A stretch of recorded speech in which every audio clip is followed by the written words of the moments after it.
In today's video, I am going to teach you how to block websites in Google Chrome. Start by opening Google Chrome.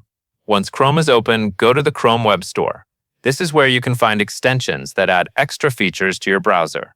After the store loads, go to the Extensions section and use the search bar to look for Block Site. When you find Block Site, click the option to add it to Chrome.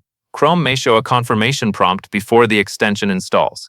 If that appears, approve the installation and wait a moment for it to finish. Once it is added, the extension will be available from the Extensions area in the upper right corner of the browser. If needed, you can also pin it so it is easier to access later. After the extension has been installed, go to the website that you want to block. Let the page load fully before moving on.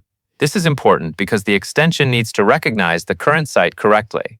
Once the site is open and completely loaded, look to the upper right corner of Chrome and click the Extensions icon. From the list of installed extensions, click on Block Site. This will open the extension menu. In that menu, choose the option that says Block Current Site. As soon as you click that option, the website will be added to your blocked list. From that point on, Chrome will prevent normal access to that site through the extension. If you are blocking several sites, you can repeat the same process for each one. Just open the site, let it load, click the extensions icon, select Block Site, and choose to block the current site. This keeps the process consistent and easy to follow. That covers everything you need to know.